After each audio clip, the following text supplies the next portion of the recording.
malaria is in big trouble.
Jabiamila, Chief of Staff to President Bola Tinubu, has sued the alleged DG of a phantom federal agency for 15 billion naira over alleged defamation.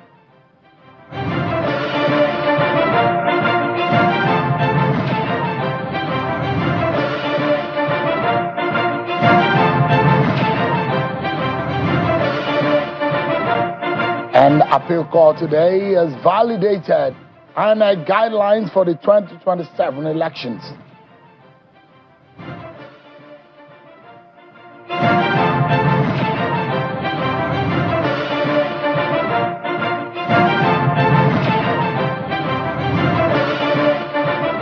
Hello everyone, welcome to the program. This is Politics Today, live on Channels Television. I'm Sean Wakimale in Abuja. Let's begin tonight by letting you know that the Chief of Staff to President Bola Tinubu, Mr. Femi Gbajabiamila, today has filed a 15 billion naira defamation suit against Mr. Adeniyi Adeyemi Matthew at the High Court of the Federal Capital Territory in Abuja over allegations that he demanded a 48% kickback from a 27.3 billion takeoff grant approved for a federal agency. In the suit, Mr. Gbajabiamila is seeking 10 billion in general damages, 5 billion in aggravated damages, 200 million naira as the cost of the action, and an order directing the defendant to publish a retraction and apology in 5 national newspapers and on all social media platforms where he alleged the defamatory statements were published. Let's tell you about the EFCC and one of the cases the EFCC is prosecuting today. We understand that the Federal Capital Territory High Court in Abuja, in the Justice Jude Onwubueze Court, has ordered a final forfeiture of asset worth about 8.9 billion naira linked to the businessman Aisha Achimogo to the federal government. The forfeited assets include jewelry valued at about 4.65 billion, 11 exotic vehicles worth 4.29 billion, $50,000 and 30 million naira in cash. Justice Onwubueze made the order while delivering judgment on an application filed by the Economic and Financial Crimes Commission seeking the final forfeiture of the asset. And so we are hearing more about the situation relating to a nurse who was said to have been found dead in the compound of the Minister of Works, Mr. Dave Umahi, in his country home in Ebonyi State. Today, the Minister of Works, Mr. Dave Umahi, addressed a press conference where he says, every effort linking him to his death is politics taken too far. Mr. Omari says the said lady is like a daughter to him.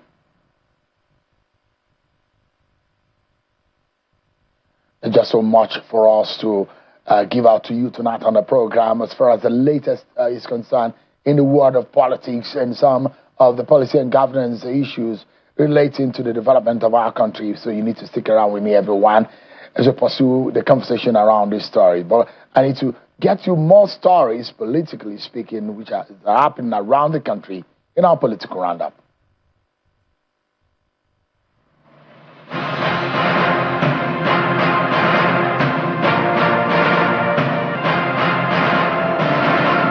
The Senate has rescinded its earlier passage of the Proceeds of Crime Act Amendment Bill 2026 to allow for further legislative scrutiny and refinement to the proposed law. Presenting the motion, Senator Bamidele recalled that following the passage of the bill, lawmakers identified substantive drafting, legal and policy issues requiring further legislative consideration. He noted that the concerns were fundamental to the effective implementation of the proposed legislation, and if left unresolved, could undermine the objectives of the bill and create unintended legal and operational consequences. The Senate observed that revisiting the legislation was an overriding public interest and consistent with its commitment to enacting sound, coherent, and implementable laws. Justice Mohammed Umar of the Federal High Court sitting in Abuja has threatened to foreclose the defense of Omoyele Sowore if he fails to continue his defense. The judge made the order due to the absence of Mr. Showore's lawyer in court to bring more witnesses to testify on his behalf. At the resumed sitting, Mr. Sowore was present in court, but none of his counsels were in court. Sowore says Olumide Fusika, SAN, is in the United Kingdom, and the lawyer standing in for him, Raphael Adakole, is out of jurisdiction. He prayed the court for an adjournment to allow his lawyers to be present in court to handle the defense and an opportunity for him to move an application orally. As part of efforts to combat the illegal use of arms and ammunition in the country, the Inspector General of Police, Olatunji Disu, has announced plans for the force to begin civil disarmament. Speaking in Abuja while playing host to a delegation from the National Center for the Control of Small Arms and Light Weapons, Mr. Disu explains that the police force is determined to combat and withdraw illegal arms currently in circulation in the country. To Gombe State, where Chieftain of the All Progressives Congress APC, Aliu Mohammed Combat, has collapsed his political structure in support of the party's 2027 governorship candidate, Jamilu Gwamna. Combat announced the endorsement during a meeting with his supporters, party stakeholders, youth groups, and community leaders in Gombe. He said the decision followed extensive consultations with members of his political movement and community leaders, adding that he was convinced Gwamna possessed the leadership qualities and vision to sustain Gombe's development.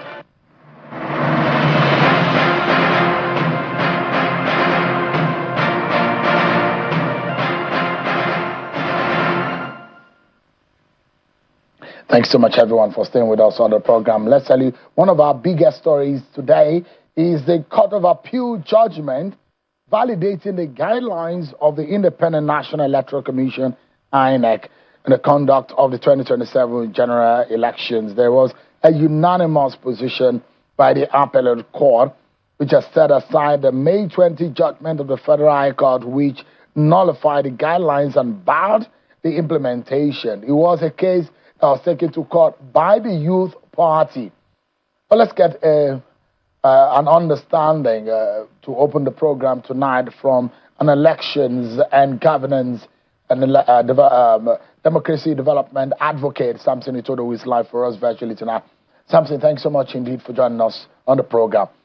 Straight up, that judgment from the trial court, court of first instance, that is, on this matter, had barred INEC from implementing and executing its own guidelines, which the court at the time says that this is contrary to its powers as enshrined in the electoral law. It was a case taken to court by the Youth Party.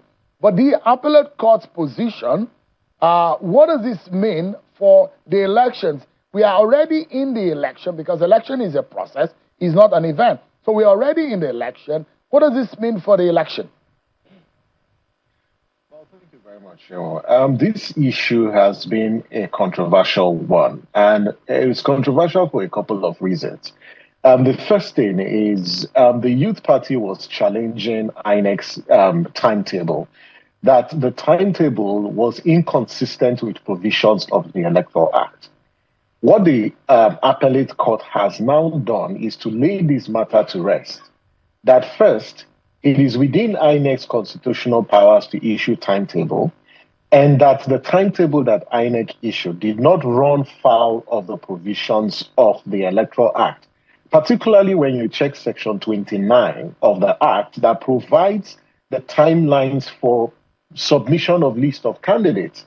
The Act says that the names of candidates shall be submitted not later than 120 days before the date of an election. It didn't provide a time frame earlier than. Therefore, there are a couple of activities that need to be conducted, which is why INEC fixed the dates that it fixed for those elections. And now the appellate court has actually ruled in INEC's favor, upholding INEC's constitutional powers. I think that there are lessons to be learned from the ruling of the Court of Appeal. And I think that INEC needs to first learn how to continue to engage with political parties. And I do say that if you look at this particular dispensation, the timelines for activities have been adjusted twice. The first one, INEC had to adjust the timelines for submission of the names of the register of members. Now, it also, a few days ago, extended the time frame, for what? For submission of the names of candidates by political parties. All this tells you one thing, Sheon, that the problem actually started from the National Assembly when it revised the timelines for conducting specific activities. That has put a lot of pressure on political parties. It also put a lot of pressure on INEC. This is the first time since return to democracy that we're dealing with a very compressed electoral timetable. And what this time actually calls for is continuous stakeholder engagement in this particular regard. For instance, the parties have already started submitting names of their candidates. And so the train has already left the station. And these sort of uncertainties about timetable of elections is something that we must avoid at all costs. That does not mean that parties don't have a choice to ventilate their objections, to timetable for election. They do have a right. But I think after the 2023 elections, we really have to go back and amend the electoral law and try to ensure that these gaps that have been exploited through this electoral cycle are addressed. But give us an understanding in the circumstances that the political party finds itself, and I imagine something that INEC must have learned a lesson, the political class must have learned a lesson, the National Assembly must have learned a lesson. What is the biggest lessons here? Because there are a lot of issues, funding of INEC, which is a critical, the law has prescribed the timing for the funding of INEC. Up to now, I'm not sure INEC has received funding for the 2027 election. The issues of primary, there are several issues in contention about the election. But what would you say this particular judgment portends for us as the biggest lesson? The biggest lesson is, you see, members of the National Assembly, particularly the leadership, and I, in this point, I have to put responsibility where it lies. That on the amendments to the 2026 Electoral Act, I think that the Senate needs to take responsibility for some of the issues that emanated and we're experiencing now. Because when you look at the House, yes, it's one National Assembly. And show the revision of timelines for election for electoral activities was never on the reform agenda. Why did the National Assembly amend timelines on the floor when they were considering the bills? They altered the timelines, and it's created a lot of confusion. When you have politicians who are not acting as statesmen, and you hear, some of the comments attributed to the Senate president a few days ago, when he said that they are exploring amending the 2026 Electoral Act just to serve the interests of some of the lawmakers, particularly senators who lost out in the primaries. I think that is the most unfortunate thing that the principal member of the National Assembly should say. The Electoral Act is not an act for legislators. It's regulating a democratic process where citizens are asserting their sovereignty as the kingmakers in an election. You don't amend laws to serve your own interests. You need to put the interest of the electoral process at heart. For instance, why did the National Assembly reduce the time frame for releasing INEC's funding? Previously, it was 12 months. Now they reduced it to 6 months. And INEC, a few weeks ago, said they've only received 60% of their funding for elections. What about the other 40%? You want to amend an electoral act in between an election is the most dangerous thing to do in a democracy, because what you create is confusion within the system and you create room for all forms of litigation. The certainty of your legal framework is a cornerstone for credible elections. And I just want to advise the Senate President or the Senate, if it's considering amending any section of the Electoral Act, to abandon that particular agenda and wait until after the 2027 election, because we are already in an election season. Are we out of the woods? Because what Youth Party wanted to achieve and the implications, especially because of the nearness of these lawsuits to the election, caused a lot of fears, which could impact the timing, the changing of date, the moving around of the timelines, the how solid and how watertight the guidelines of INEC. And those who have said, look, there are fundamental issues and the implications on ethnic, religious activities. What INEC listened to, what INEC was saying about those who are fasting, about what is going to happen. There's a lot of mix and a lot of confusion as to what the major implication of that Youth Party lawsuit will be on our election. Well, would you say we're out of the woods? And do you see Youth Party taking this to the Supreme Court? Well, I think it's within the rights of Youth Party to take this matter to the Supreme Court, because within our jurisprudence or legal system, the apex court is the Supreme Court, so it has to rule on this. If they choose to do that, it's within their legal right. But the key question is that the process is already on, and we must, desist from any action that would create a disruption, because the system is already under pressure. We are already overwhelmed because of, first, this late passage of the Electoral Act, these compressed timelines, and then some draconian provisions that were provided in the Electoral Act. When you look at issues around result transmission, I see no reason why there was a proviso introduced to Section 50 sub 3 regarding the transmission of election results. The National Assembly has said that whether it's electronic transmission or not, the hard copy result sheets will still remain the final source of collation and declaration of results. So I don't think we're out of the woods. If they proceed to the Supreme Court, I guess the defendants would also go and tender their matters. But if I know our jurisprudence very well, the courts on previous cases have always protected and shielded, the independence of INEC because of the powers that it has under the Constitution. So we are not yet out of the woods, but I think we have to be very careful, because we're already few days to less than 6 months to the elections. Parties have already met the timeline for the submission of their names. For the governorship elections, they have up to 8th of August. Any attempt to create any disruption might come with consequences that we never imagined. So we just wait to see what happens. Samson Todo, thank you so much. A lawyer, elections and democratic governance development advocate. Thanks so much indeed for your time. Thanks, always a delight. Thank you. Appreciate it.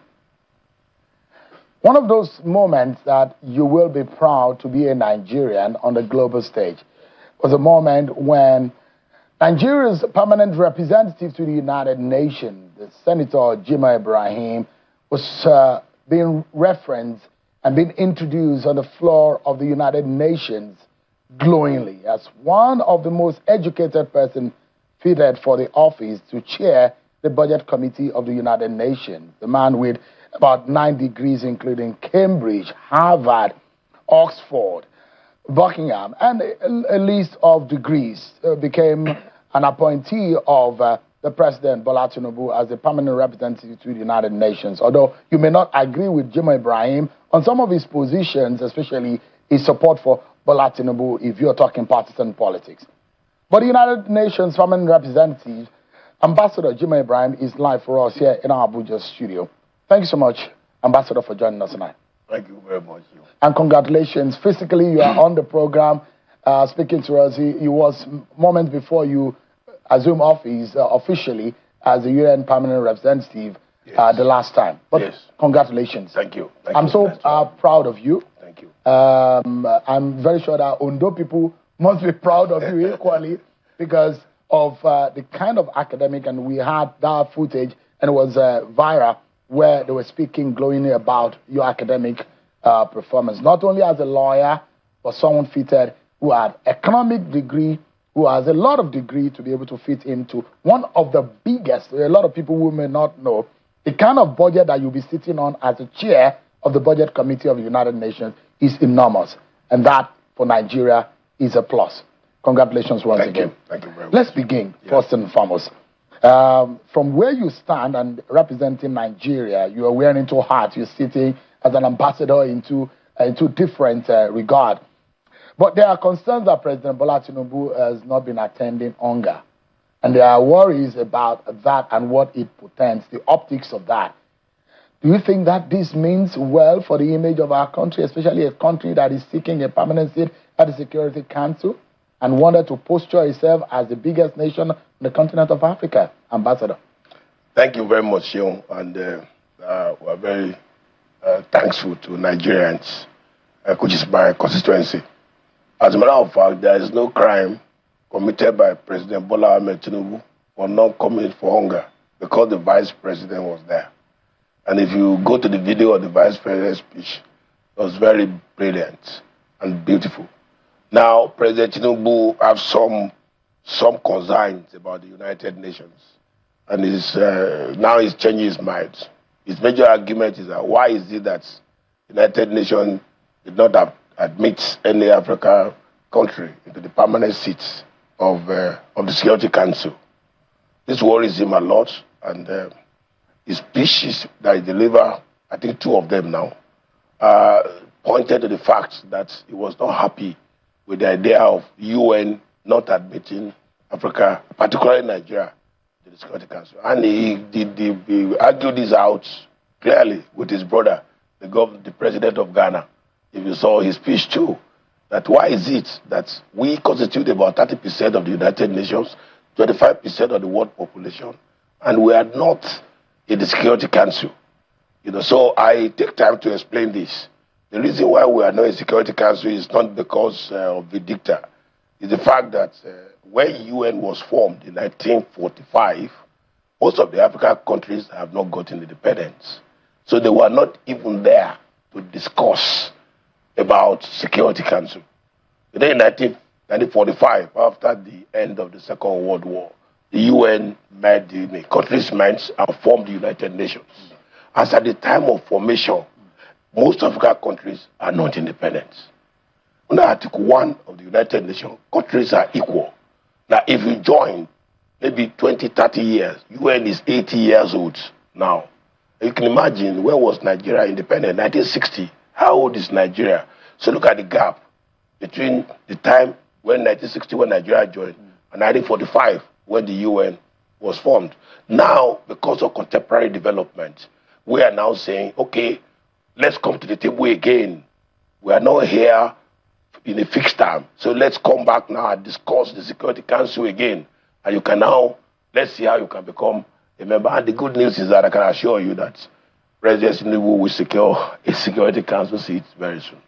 The President Tinubu's political opponent will say, other than the reason that you gave, yes, and they've dared the president to go to UNGA. Yeah. What are they daring him for? He's sitting. I don't want to. Let me even tell you clearly, there's nothing particular about it. He will be on number 3, number 4 seats there, in the front row. Nothing anybody can do about that. We already arranged the seat arrangement in UNGA. What do you want to do about that? Are you coming to let us change the seats? The last time he was there was It's November. about the entry of the president to the U.S. Is there anything other than the reason that you gave? What do you think people will arrest the president for coming to United States? For what You offense? think that's not a possibility? No, that's not possible. And that's why his political opponents are daring him. When he comes to UNGA and he returns back safely to Nigeria, then they will appreciate the fact that, true, this president is the president that should be respected. Beyond that, he's even going to give very important paper at the United Nations, including to the security issues in the global phenomenon. And we're also trying to look at his reforms because we have UN 80 reforms now. That's our agenda. We are now marching all the organizations in the UN. They are multifarious. We want to put them together. And we are moving forward beyond that.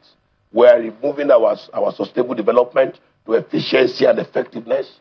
You can't be sustainable for 80 years and you are not sustainable. So we want to talk about efficiency and effectiveness. Bola Tinubu, president of Nigeria, have a lot of experience about reforms. President Donald Trump is pushing reforms agenda at the United Nations. We think these two should meet together and tell us what to do at this critical time that we are talking about UN 80 reforms. So we are waiting for him. Expectations are very high. It's been accorded for the first time, the front row seats. This is... What does that mean? What is the sitting arrangement on UNGA? What does it mean? What does it present for the average person? If you are in the class and you are sitting at number 193, there are 193 countries, right? You are number 193 and somebody is number 3, number 4 seats. What does it mean? You know the answer. So, look, let's leave all this criticism, all these unnecessary discussions. The other time I went with the UN, people say I cannot enter America. How? I studied in Harvard. I graduated there with a degree. And they said, no, you cannot go. Showing this is how? I was interim president of the Parliamentary Union when I was in the Senate to the United Nations. And I cannot be cleared by the UN. How? Now, not that I was cleared. I stood for election. I presented myself within 2 weeks. The committee I had today, we have a budget of $18.5 billion. Cash. And we're going to spend that in a year. About $8.7 billion into peacekeeping. $3.5 billion into the headquarters. I did not only head the budget, I head budget and administration. That's the heart of the UN. You can see I can't even get a voice now because I sit from 9 o'clock to 5. So why are people always saying this is not possible, this is not possible? There are Nigerians here who are well gifted, very brilliant. They can even do better than me. They are here within the system. Or if you don't believe in your own system, people, who do you want to believe in? Yeah. So this is the issue. There are a lot of implications of the activities of this government. And today, we saw the vice president, whom the president has retained as his running mate, who went to the president, from what we understand, to present the certificate and confirmation that his name has now officially been uploaded and is now going to be his running mate in the election. However, there is a concern because the United States Congress agreed to an amendment bill that would increase withholding of assistance to Nigeria from 50% to 100% until the country takes effective steps to prevent and respond to violence within its territory. And Congressman Gregory Strube, who represents Florida in that Congress, had firmly said that there are concerns about religious violence against ambassador. These are not my words. I'll allow you to listen to the congressman, and so that you'll be able to hear what he said, as though there is a failure on the part of the Tinubu government. Take a listen to it. Speaker, I rise in strong support for my amendment to increase the withholding threshold for assistance to Nigeria from 50% to 100%. While keeping in place benchmarks that demand Nigeria take effective steps to address the violence and persecution that continue to devastate the country. Nigeria has faced a horrific wave of violence that its corrupt government has failed to address. For years, and especially in recent months, Christians and other religious minorities in Nigeria have been subjected to violence and terrorism at the hands of extremists operating with impunity. Christian women and girls continue to be abducted, assaulted, tortured, and killed. Their churches are burned, and entire communities are erased. If the aid conditions included in the bill are important enough to withhold half of all the funding to the Nigerian government, then they are important enough to withhold all of the funding. The generosity of our taxpayers is a reflection of the American values we hold so firmly.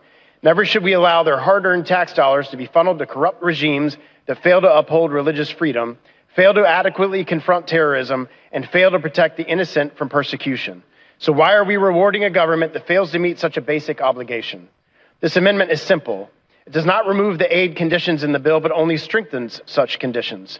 But most importantly, it upholds a principle that all recipients of American taxpayer assistance should follow, that they must prove they are willing and able to respond to violence before receiving any funding.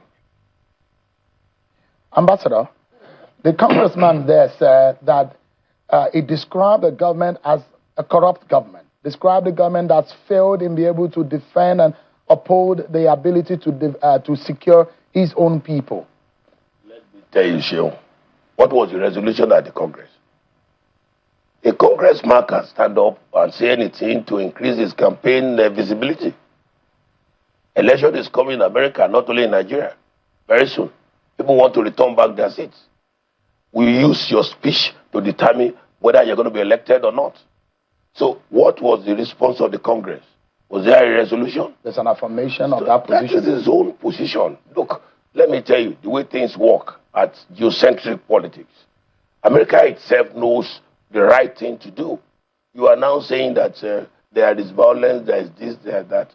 I speak directly to the American ambassador in the United Nations. But the American Parliament upheld that position, and they've withheld the assistance and aid to Nigeria. Okay, let me tell you. That means they confirmed the position of the lawmaker, ambassador. Just wait. There is no anything called assistance anymore. No aids. I signed for trade against AIDS in America. That is the initiative of President Donald Trump. I signed for Nigeria 3 weeks ago. The paper was brought to my office. I didn't go to American office to go and sign. So they brought the paper to me. And I said, look, President Tinubu, I have no objection to trade with America. You are saying that you don't want to do anything about AIDS anymore. You are freezing out AIDS completely. You want to substitute aid for trade. Go with that. Bring the paper. I don't even need to call President Tinubu or my Minister of Foreign Affairs on this. I signed. Nigeria is a member, is a signatory. So which aid is he talking about? He said we are holding 50-50. There is no aid at all. We've cleared that and that is gone. Let's forget about what America. Let's talk about this substantive matter here. Just 1 minute. He said two things. Yes, okay, Ambassador. Yeah. The first thing, he described this government and inference that this government is corrupt. One. Two, he said that this government lacks the ability to be able to protect his own people, to secure his own people from terrorists. See, this is a very terrible perception of this government. These are no indictments. We are talking about geocentric politics. You can use any language. How many languages do they use every day to describe Donald Trump, even at General Assembly? You can say whatever you like. When I preside, you say so many things. I just look at you. I go on to the next agenda. You think the congressman was lying? You could say whatever he likes. Is he lying, Ambassador? Did he provide data about who is the specific president? Is it government? Is it true that this government is corrupt, Ambassador? How can I say the government of my country is corrupt? He said it that this government, in fact, that this government is corrupt. He doesn't have a right to say it. He also said that this government has failed to protect religious tendency and terrorism against interest in this country. That is his own personal opinion. Is Nigeria secured, Mr. Ambassador? Nigeria, if you know what the president is doing now, you'll be shocked. I thought that was the area you're going to interview me. My visit to him 2 days ago, what he's doing is in tendium with the agenda of United Nations Security Council, a time of security provision. Don't let me say so many things because I'm somebody who doesn't keep things in my mind. I say everything that I want to say, and I bear the consequences. Do you know that the president of West African country was invited to come and give a speech to us in Chad, and he came to Abuja here to come and ask President Tinubu to come and follow him to the Security Council? And President told him, go back there, Your Excellency, by PR, meet him, and he will shut you out. You cannot even come and give his speech on your Security Council, one president, I don't want to mention his name here. What has Tinubu done that all this basket of criticism are coming on? It is normal. Buhari did his 8 years, allow this guy to do his own 8 years, and then another person coming will do his 8 years, and then go. But let's continue to have the interest of Nigeria as paramount inter pares in our mind and do what is good. I sit over $80.5 billion. I promise by God, I will steal one cent of UN money. I'm giving credit card, I never spend them. I'm giving tax exemption card. I have not done one tax exemption on any item. You know what? If I buy anything in America, I shouldn't pay tax. But I didn't use the card. I kept it with myself. I'm giving a card that I cannot be arrested, I cannot be prosecuted. I didn't commit any offense. Try to comment Nigerians now. See, another Nigeria, Amina Mohammed, is also the Deputy Secretary General of the United Nations outgoing. Nigerians are doing well. Let's continue to embrace ourselves. I thought that's how we started. Yeah. I commended you for your academic prowess and your achievement. And one of the reasons why you have gone this far. Yeah. But the issue here is your principal, the president, and the perception on the global stage, especially in America. And when you say that the president will attend UNGA, there are those, a lot of people know, diplomatically speaking, attending UNGA and going to America are two different things. And you know it, Ambassador. Mr. President is not restricted to a particular zone. His opposition, have they dared him? They said he should visit America without going to the without the purpose of going to UNGA. I know a president before, a Nigeria president, in the military era, is still alive. He was going to UNGA. His visa says 10-kilometer radius within United Nations headquarters. If he moves beyond 10-kilometer radius from UN headquarters, he'll be arrested. Cannot stay beyond 10-kilometer radius. Is that the case with President Tinubu? Is not so. Okay. Tinubu visa had been there before he came in. When he was campaigning, they said he cannot enter America. He went to UNGA. He came back. Now he's going again. And I can tell you, he's not visiting New York alone. I'm not supposed to reveal his itinerary on the television. He's not going to New York alone. He's going to have his time. His 7 days he's going to spend in America. Give me a moment. So he's Mr. Ambassador, that will now be, what offense has he committed? You have been corrected for saying that the United Nations does not have the power or the right to scrutinize what is happening on local soil. That those who believe that position is wrong. Legally speaking and procedurally, the United Nations have the right and the prerogative to signatory country to be able to look critically into what is happening on their own soil. Are you able to withdraw that statement? That is not true. UN operate under 6 arms. First committee to the 6th committee. My committee is 5th committee.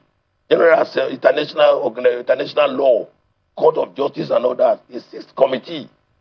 First committee is armament. So, under which of the committee is going to pass a resolution that you go and look for what is happening in Bodija? Tell me. You should tell me. I'm the employer of the Secretary General of the United Nations. Or we, all of us, permanent representative. So is it him, is it Guterres, that will come and tell us that he want to look into Bodija under Article 2.4 of the UN Charter, which you know as a lawyer, member countries are desist from intervention in the use of force among themselves. Article 2.7, you cannot even interfere in internal affairs of another country. Nigeria cannot look into internal affairs of Ghana. The UN is operating within the charter. So are you now telling me that the UN, which of the committee will pass a solution that is going to look at what is happening in Bodija? So those who are saying that, they should give me examples. There are examples. Yeah. In 2014, abduction of 276 schoolgirls from government girls' school in Chibok was critically examined by United Nations. Look, if you talk about making statement for condemnation, it's quite different. America did that. United Nations didn't pass it. Let me give you a specific example. Go ahead. The United Nations Committee on the Elimination of Discrimination Against Women launched an inquiry into Nigeria's handling of repeated abductions of women and girls following the Chibok incident. That's an instance. That is CEDAW.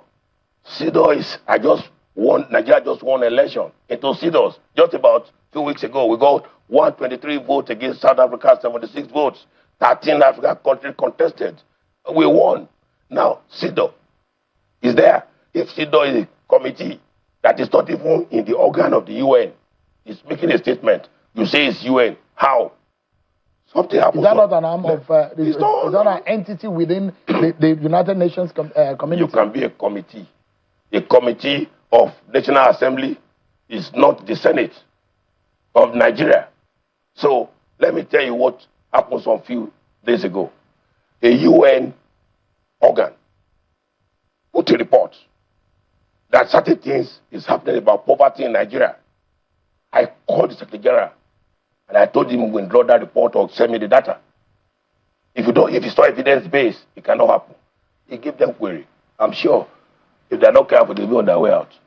They will not say, oh, the Minister of Agriculture led them to conduct data. I want data. I represent the President of Nigeria here. President will query me. I want data before that happens. When you said somebody forge agency of government, right, and that he is the president of the youth at the United Nations, you understand this current case ongoing. I wrote a letter to Secretary General. Tell me, where was this person appointed or elected or selected as president of the UN youth? And I must see this within a certain number of days so that I can know where his office is. He has to reply me. If I don't do that, he can give me a query and say, as you explain, why is this person coming from Nigeria, claiming to be youth, as to provide particulars. But I send a query in advance to him and I ask his response to come. So these are not the way people are saying it. All right. Give me a moment, Ambassador. We're going to break, but when we come back, there are more fundamental questions as the position of Nigeria and its reputation on the global stage. Ambassador Jimoh Ibrahim is still my guest on the program. I'll be right back, everyone. The Renewed Hope agenda is working across Nigeria. Roads are improving, communities are growing, and development is reaching the grassroots. In Ondo State, GMT is taking the message of hope to all 203 wards through Jigi Ashiwaju Medical Outreach, free eye care and eyeglasses, Elosoloja Market Empowerment, sports programs, women empowerment initiatives, and unit and ward meetings across the state. From our towns to our villages, the Hausa, Igbo, and Ibira communities have also declared their support for the re-election of Mr. President, affirming their belief in the Renewed Hope agenda. One good turn deserves another. Let's keep the progress going. Together, let's support Mr. President for a greater Nigeria. GMT, in God we trust. For years, Nigeria's oil sector faced a difficult reality. Pipeline vandalism and crude oil theft weakened production, disrupted livelihoods, and cost the nation billions in lost revenue. At one point, national output declined to around 900,000 barrels per day, far below its full potential. But today, the trajectory is changing. Through strengthened surveillance, improved coordination among security agencies like Tantita Security Services Limited, and deeper community engagement across the Niger Delta, with firm targets set for continued growth. From where we were to where we are now, and where we are going. Indeed, Nigeria is taking decisive steps to secure its most critical assets and strengthen its energy future. In today's economy, no organization wins alone. Competitive advantage lives across networks, partners, and ecosystems. Yet many leaders struggle with partner alignments, governance challenges, and lost value across alliances. The leaders who win master ecosystem strategy and alliance leadership. Join TechSem's winning in the age of ecosystem on the 24th to 27th of August 2026 at Delta by Marriott, York, UK. Learn from Professor Vin van Haverbeek, Professor Nick Cheeseman, and John Peters how to orchestrate powerful partnerships that unlock new growth. Fee is 9.5 million naira. For more information, contact the number on your screen or send a mail to the email on your screen. My name is Austin Azoko Kocha, but you all call me JJ. That's because I was so unstoppable they named me twice. Those days, there were times when it was difficult for me to perform. But you know what? I never stayed down. I remained unstoppable. No one could stop me, not even malaria when mosquito bites. Now you too can be unstoppable if you use Lonart against malaria. Now available in a new design. Same Lonart, same unstoppable you. For years, we believed that world class meant far away. In healthcare, precision is everything. But the distance between you and exceptional care has just disappeared. We don't just practice medicine, we are driven by high standards. At Duchess International Hospital, we've brought the world's most advanced technology and global expertise right to the heart of Lagos, where cutting-edge technology meets the warmth of Nigerian hospitality. Recover in our warm, hospitable wards and dedicated physio units designed for your comfort and recovery. For VIP patients, our exclusive royal suites offer comfort and privacy. From complex cardiac procedures to premium wellness checks. No visas, no long flights, just family by your side. Exceptional healthcare isn't only across the ocean anymore. It's here. Duchess International Hospital. World-class care here at home. Experience the new standard. Excuse me, ma. This is your 100% Babes, are you sure you want to spend this much on hair? Since your landlord just increased rents, I saved for this one separately on Money Point. Ma, you say you save on Money Point? Yes.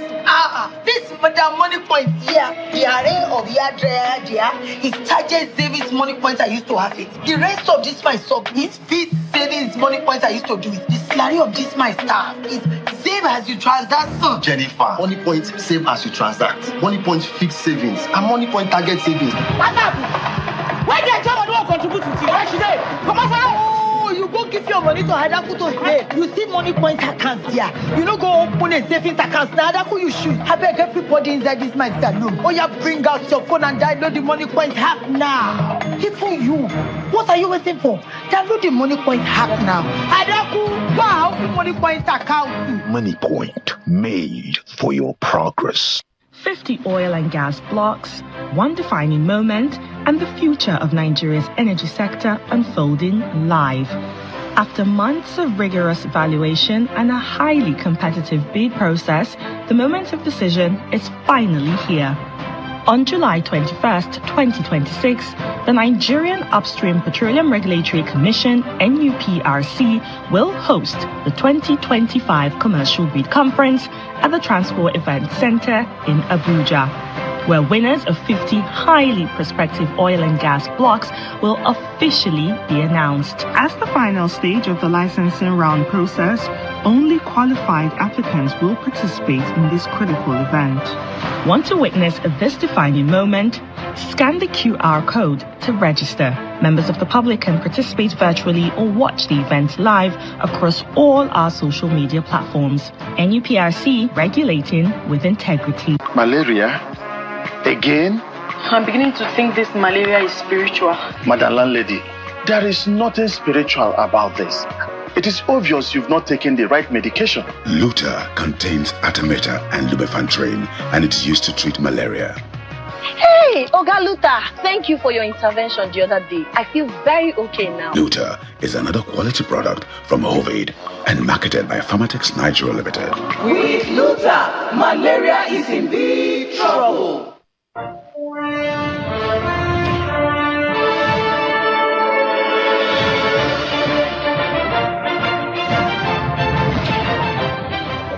Staying with us, Ambassador Jimoh Ibrahim, Nigeria's permanent representative at the United Nations, has been speaking with us on the program tonight.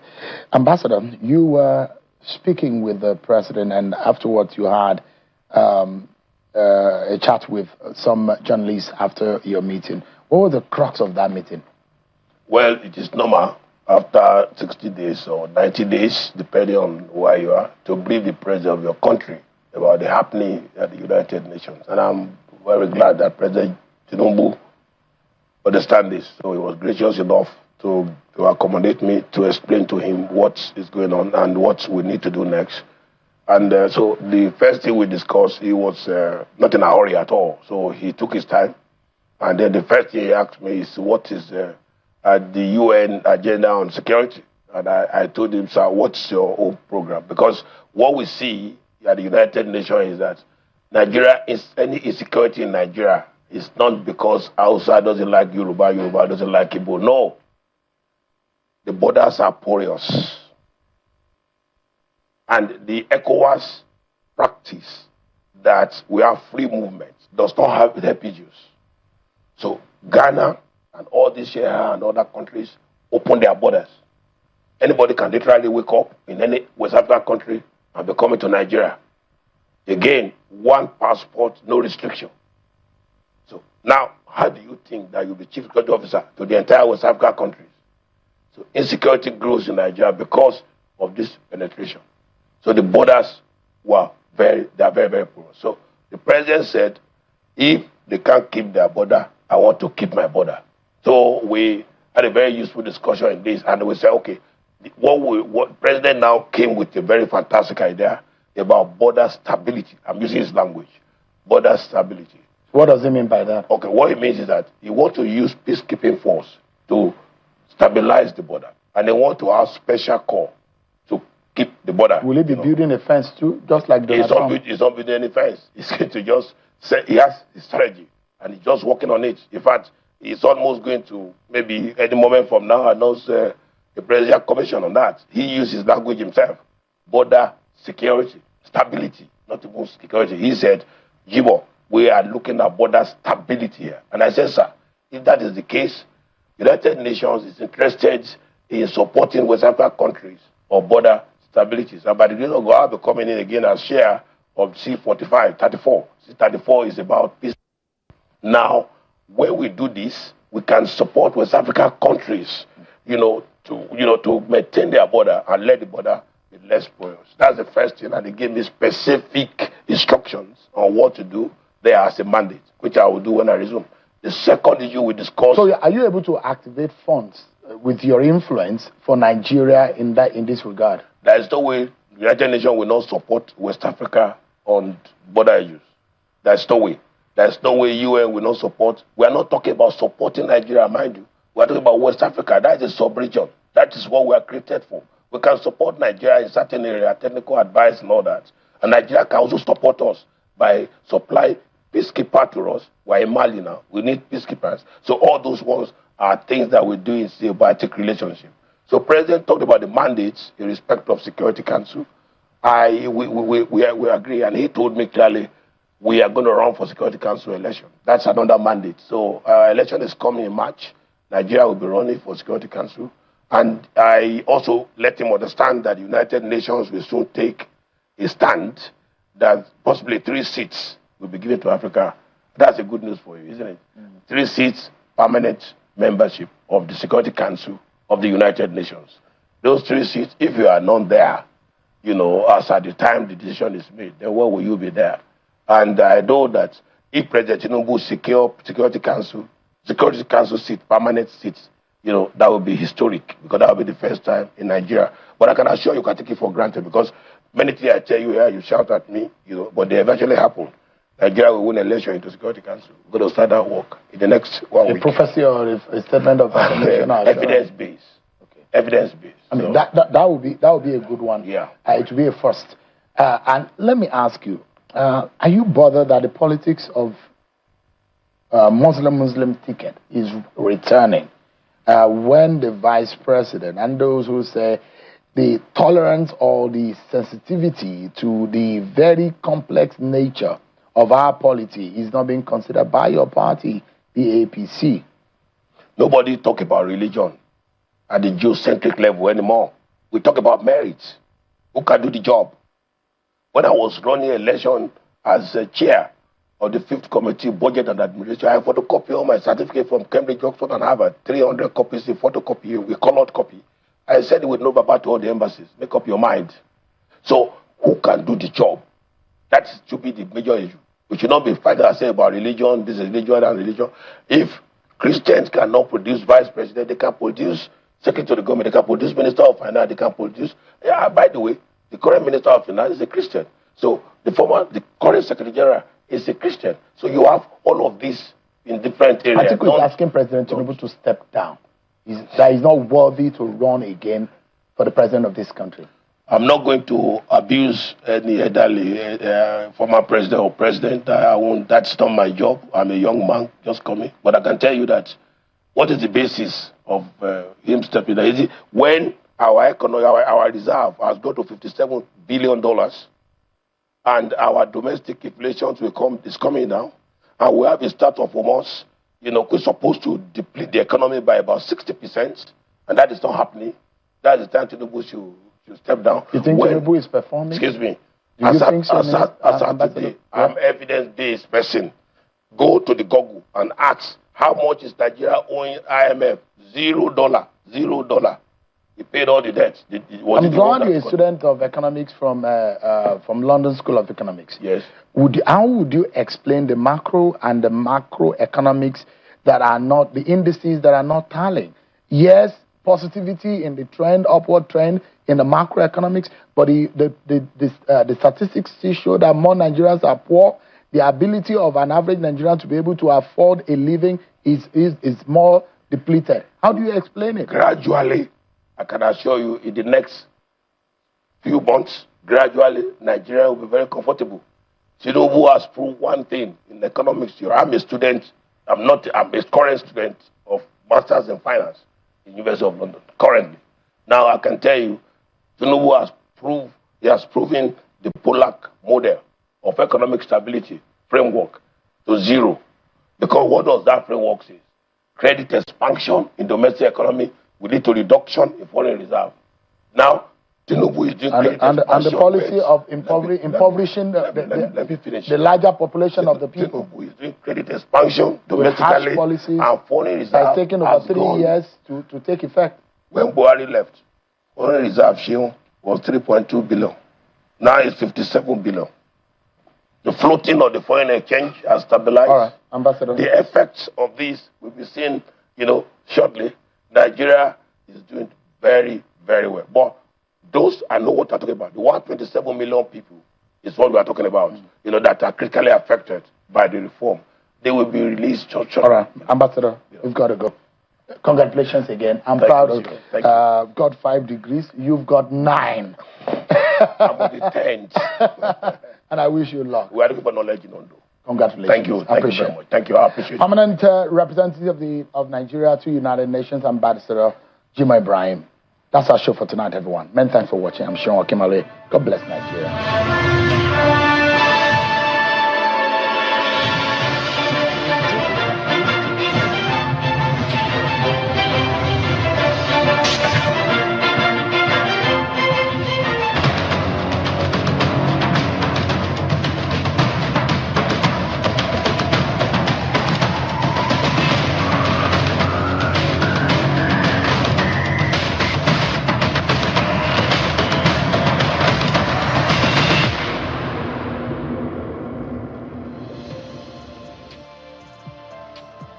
Today's episode is on strengthening the law-making process.